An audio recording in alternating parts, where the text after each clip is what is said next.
Science academy channel आप लोगों को बहुत बहुत स्वागत है मेरे प्यारे चैनल ए साइंस अकेडमी पे। आज हम लोग पढ़ने वाले क्लास 10th के मैथ है ना, चैप्टर 4 है, एक सेकेंड, है ना, मैथ पढ़ने वाले हैं हम लोग। उसके बाद हम लोग चैप्टर जो पढ़ने वाले हैं चैप्टर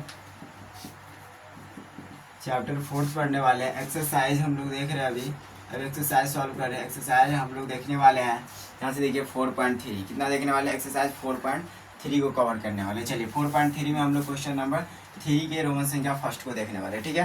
तो चलिए हम अपने प्यारे से वीडियो को शुरू करते हैं। वीडियो अच्छा लगे तो शेयर कीजिए, कमेंट कीजिए, लाइक कीजिए, सब्सक्राइब कीजिए चैनल को, है ना। आपको जो हमारा वीडियो दोनों जगह देखने को मिलेगा। ए साइंस अकेडमी चैनल जो यूट्यूब का है उन पर भी देखने को मिलेगा, और फेसबुक ID जो है कन्हैया कुमार से, उस पर भी देखने को मिले, दोनों जगह, है ना। फेसबुक पर देखते हैं तो फॉलो कीजिए और लाइक कीजिए, है ना, शेयर कीजिए और कमेंट कीजिए, और यूट्यूब पर देखते हैं चैनल को सब्सक्राइब कीजिए, लाइक कीजिए, शेयर कीजिए, कमेंट कीजिए। चलिए हम अपने वीडियो को बिना देर के शुरू करते हैं।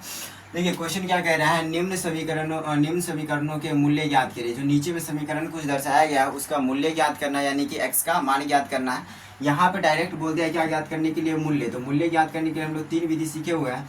एक विधि तो सीखे हम सबसे पहले क्या, गुणनखंड विधि, है ना, गुणनखंड विधि हम सीखे हुए हैं। दूसरा विधि जो सीखे हुए हैं, है ना, वो सीखे द्विघात सूत्र, क्या सीखे, द्विघात सूत्र सीखे हुए। तीसरी विधि जो सीखे हुए हम लोग पूर्ण, है ना, पूर्ण वर्ग विधि सीखे हुए। कौन सा, पूर्ण वर्ग विधि सीखे हुए। तो 3 विधि सीखे हैं। तीनों विधि में से आपको जो विधि अच्छा लगे उस विधि से आप क्या कर सकते हैं, इसका मूल्य ज्ञात कर सकते हैं। क्योंकि जब कभी भी आपको एग्जाम में डायरेक्ट बोले कि इस सब क्वेश्चन, इस द्विघात समीकरण का मूल्य ज्ञात करें, तो इस तीनों से किसी से ज्ञात कर सकते हैं, आपको 100% नंबर मिलेगा। अगर आपको कहते हैं गुणनखंड से कीजिए तो ओनली गुणनखंड से कीजिए, द्विघात से बोले तो द्विघात से केवल कीजिए, पूर्ण वर्ग विधि से बोले तो पूर्ण वर्ग विधि से कीजिए, हाँ ना।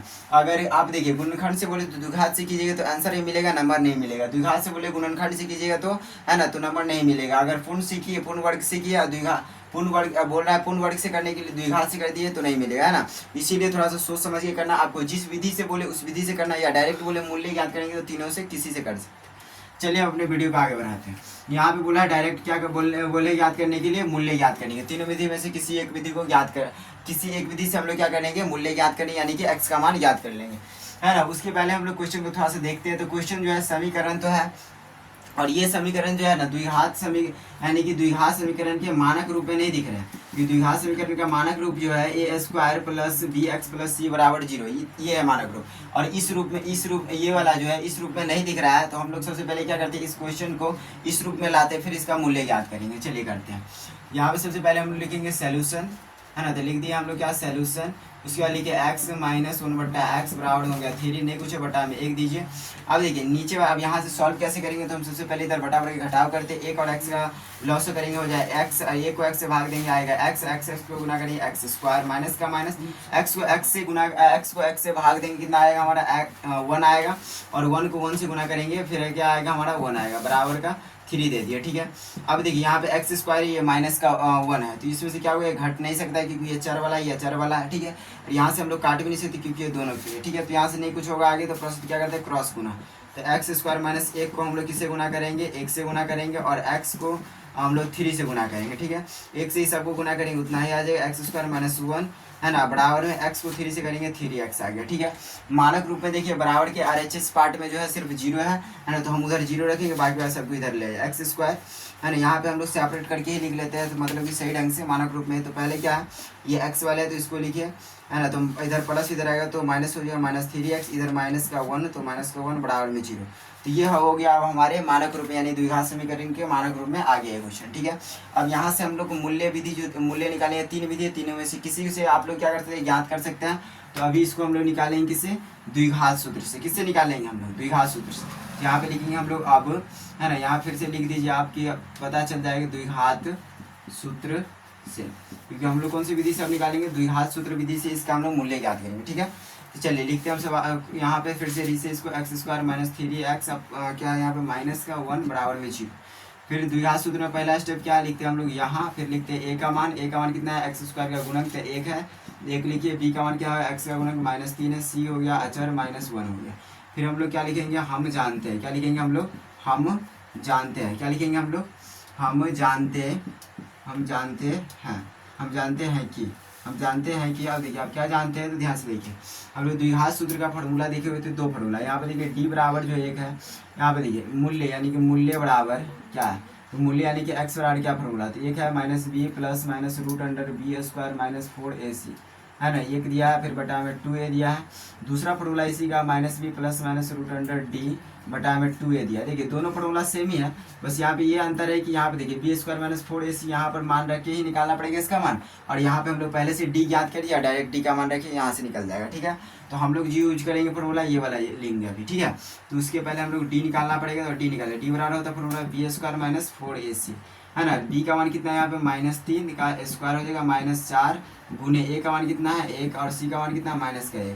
3 का स्क्वायर -3 का स्क्वायर कितना हो जाएगा 3 3 9, तो 9 हो जाएगा, क्योंकि -3 गुने -3 माइनस माइनस पढ़ो 3 3 9 तो 9 आएगा है ना। तो उसके बाद क्या आएगा, माइनस का माइनस 4 को 1 से करेंगे 4, यहाँ पे देखिए -4 को 1 से करेंगे तो -4, फिर -1 से गुणा करें तो माइनस माइनस प्लस 4 का 4 आ जाएगा। यार यहाँ पे देखिए ध्यान, माइनस माइनस प्लस, यहाँ पे प्लस में देंगे तो 4 हो गया, 9 4 कितना हो जाएगा यहाँ पे 13, तो डी का मान हमारा कितना आ गया 13 आ गया। ठीक है, अब चलिए हम लोग इस फॉर्मूला का यूज करके अब बनाएंगे यहाँ से आगे, यहाँ पे हम लोग यूज करते हैं इसका, फिर बनाते हैं, फिर लिखेंगे यहाँ पे हम लोग फिर से क्या लिखेंगे यहाँ पे फिर से है ना, फिर से लिखेंगे, फिर यहाँ पे देंगे हम लोग है ना मूल्य यानी कि x बराबर, मूल्य यानी कि x बराबर लिखेंगे minus b plus minus root under b square minus का 4ac बटा में कितना देंगे 2a बराबर, यहाँ पे लिखेंगे माइनस का यहाँ पे लिखेंगे बी का मान कितना है, बी का -3, यहाँ पे देंगे माइनस का 3 plus minus root under b square minus 4ac, यानी कि यहाँ पे क्या है डी है, यहाँ पर डी दीजिए, डी हो गया है ना। डी का मान निकालिए, इसीलिए हम लोग ये वाला दूसरा फॉर्मूला लिखिए उसका यूज करते हैं। डी का मान निकाला यहाँ पे 13, तो 13 दिए, उसका बटा में 2, तो 2 गुना में कितना है 1, तो ए का मान कितना है 1, तो 1 दिए, फिर लिखेंगे माइनस माइनस के जगह प्लस का 3, फिर प्लस माइनस रूट अंडर 3 बटा में 2, 1 का गुना आ जाएगा 2, एक बार प्लस के लिए, एक बार माइनस के लिए, एक बार अल्फा के लिए, एक बार बीटा के लिए हम लोग यहाँ पे लिख देते हैं। चलिए यहाँ पर ही लिख दिया जा रहा है आपको है ना, एक बार अल्फा के लिए, एक बार बीटा के लिए, तो एक्स का मान दोनों आ जाएगा है ना। 3 प्लस रूट 13 बटा में हो जाएगा 2, 3 माइनस रूट 13 बटा में कितना हो जाएगा 2, ये आपका दोनों आंसर यानी कि दोनों मूल्य निकल के आ गया। ठीक है ना, तो ये आपका मूल्य ज्ञात हो गया। ठीक है, तो आपको मिला यानी कि फर्स्ट वीडियो यानी कि क्लास 10th का मैथ है ना, चैप्टर 4 का है ना। हम लोग देखिए एक्सरसाइज 4.3 क्वेश्चन नंबर 3 का हम लोग रोमन संख्या 1 को कवर किए इस वीडियो में। ठीक है, इसके बाद हम लोग देखेंगे रोमन संख्या 2 को देखने वाले हैं। ठीक है, तो हम लोग मिलते हैं अगले वीडियो में। ठीक है, चलिए हम लोग 3 का जो है 3 का क्वेश्चन रोमन संख्या 2 है उसको हम लोग अगले वीडियो में देखेंगे। और वीडियो अच्छा लगता होगा तो आप लोग चैनल को सब्सक्राइब कीजिए, लाइक कीजिए, कमेंट कीजिए, शेयर कीजिए और अधिक से अधिक सपोर्ट कीजिए। धन्यवाद।